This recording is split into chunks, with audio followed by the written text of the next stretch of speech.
Assalamualaikum warahmatullahi wabarakatuh, and a very good day to Madam Mazatu and everyone who watching this. So today I'm going to present about... Irina, Yeah, this is a relaxed video. oh, Not formal. I forgot about that. I'm going to share about why I understand about topic 5 microeconomy, which is public finance. So, do I understand? Of course, I do cherish you This from is the rest too of relaxed, my okay? life. Please stop singing. Please. Fine. Talk about finance, we need to know the sources of revenue. In the perspective of public/government, the revenue is non-tax revenue and also tax revenue. Okay, and non-tax revenue is taxes that is not charged directly into the taxpayer. For example, receipt from license, regulation fees, permit, and also return on investment. The other one is tax revenue. Tax revenue is charged directly to the taxpayer.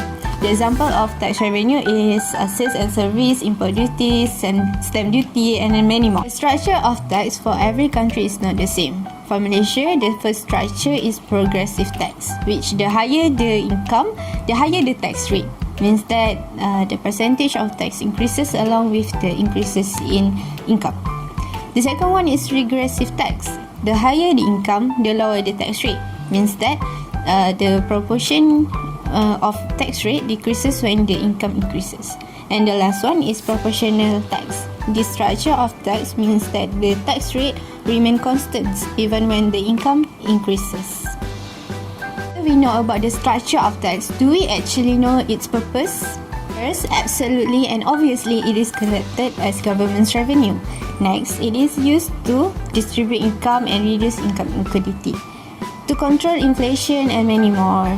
It is also will be used for various expenditure, for example, to maintain services in operating government departments such as emoluments and pensions, to increase the performance in economy, to be used for construction of school building, hospitals and others. Is it actually some kind of burden to us? Because personally, in my opinion, it is not, because we need to pay tax because it is for upgrading our lives and also for provide more comfortable facilities for us, right? So it is also used to cut it off. Okay. So make sure to pay your tax, okay? Now, we have many religions in this world, and as for Malaysia, we are dominated by Islam. So, we're going to talk about public finance in Islamic. In Islam, the sources of revenues are... Camera.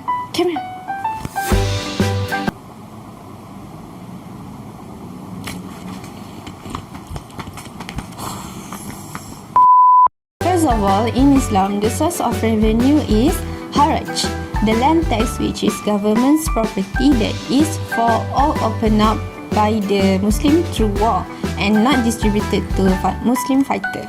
Next, Jizya, tax on non-Muslim who lives in Islamic states for protection of life and properties. Next, Ghanimah, non-Muslim properties acquired to war. Fourth, Ushur, tax on imports. 5. Wakaf, voluntarily donate or transfer his ownership of properties for the benefit of the society. Not least, zakat.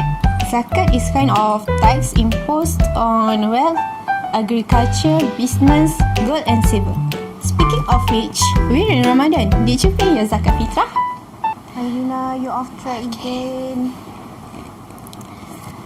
Don't forget to pay your zakat fitrah, okay? Anyway, in Islamic public finance, the government expenditure is fulfill the interest of the public according to Islamic guidelines, and also the priority should be based on hierarchy of needs. And moreover, the revenue should be spent on security and defense, for public goods, to increase standard of living and many more.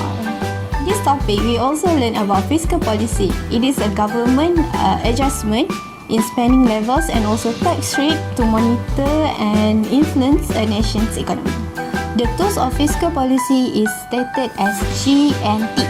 G is government's expenditures and T is tax.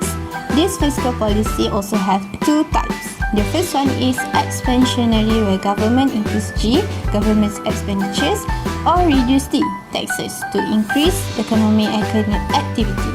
It is used to solve recession or unemployment problem.